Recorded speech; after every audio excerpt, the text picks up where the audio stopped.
About a month and a half ago, it was the time where all the coaster enthusiasts were posting ranked lists of their favorite roller coasters. Usually at the top of those coaster enthusiast rankings is a coaster called Steel Vengeance located at Cedar Point. If a person's number one coaster isn't Steel Vengeance, then either that person hasn't ridden it, or they have ridden it and they are lying. As you probably know, Steel Vengeance used to be a wooden coaster called Mean Streak before it was converted into a hybrid coaster. Mean Streak was this gigantic wooden coaster built by the Din Corporation. It had a sister coaster that was built a year prior and has a very similar layout. This one was called the Texas Giant and was located at Six Flags Over Texas. It was also converted into a hybrid coaster, but this was the prototype hybrid coaster conversion, featuring many basic elements as the manufacturer was really just trying out what could be possible with this coaster model. But what if some other wooden coaster was used as the prototype conversion, and Six Flags waited until 2022 to convert the ride into a hybrid? Assuming that the coaster model and its design progressed in a similar manner over the decade of the 2010s, we are going to take a look at what the new Texas Giant could have looked like if it was built today. Let's hop right in. On the Texas Giant, before the lift hill is just the transfer track and a right turn, which is exactly what Mean Streak had. Steel Vengeance has that right turn and two small bunny hills, which flows really well on this type of coaster, so I'll include that. The original has a bit of a turn after the lift hill and before the drop, but it wasn't really necessary to include because the ride has more than enough structure to just line up the lift hill differently and have the whole thing not turn at all. In retrospect, I think I should have put in more of a turn, either at the top of the drop like what New Texas Giant has, or at the bottom like Iron Gwazi. The Texas Giant heads up into three massive turns or hills or whatever you want to call them.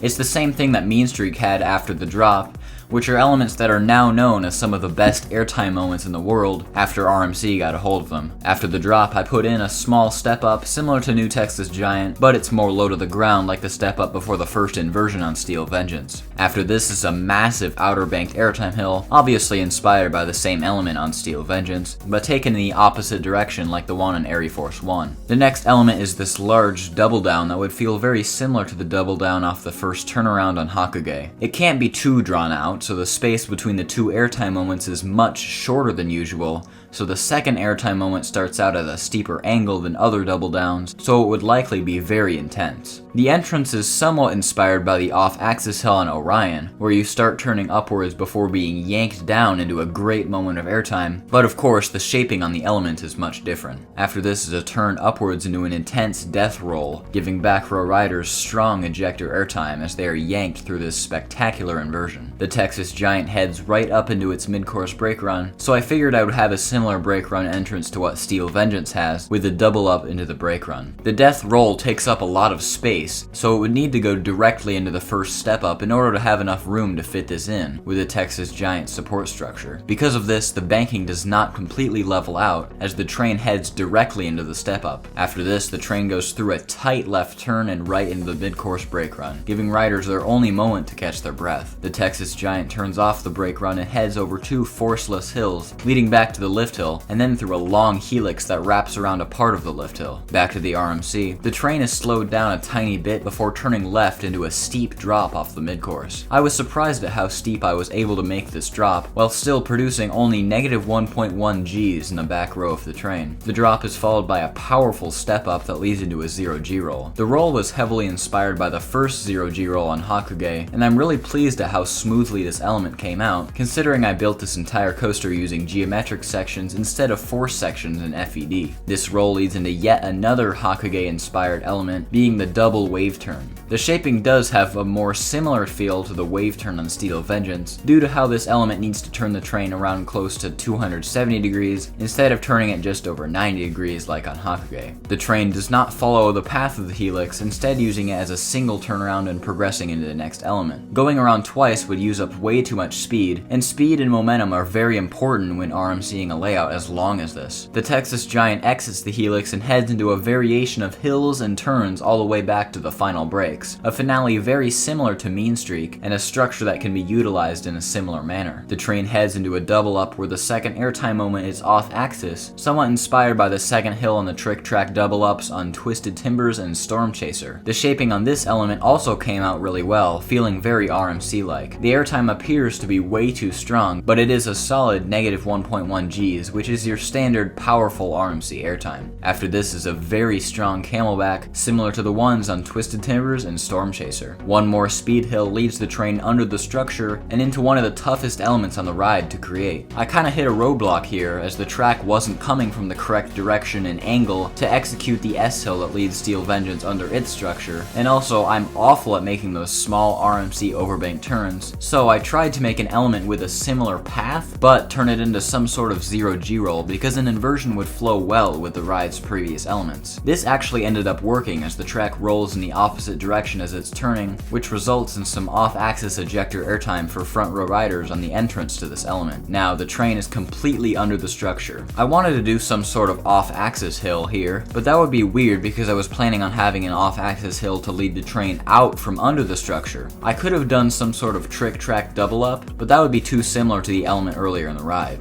I settled with a small speed hill that serves as a filler element before the next outer banked wave turn. This element is a mix of Hakugei's first elevated wave turn and the last one on that final stretch of hills. Riders will get some amazing sustained off-axis ejector airtime before the finale of the ride. This, of course, would be heavily inspired by the final stretch of hills on Steel Vengeance. The rest of this was just an improvisation of small bunny hills and little turns and banks between the airtime moments, while still following the overhead layout of the original Texas Giant. Overall, I am really satisfied with how this ride came out, and I think it's my best RMC Hyper Hybrid by far. Now, what you all have been waiting for, the POV. Enjoy.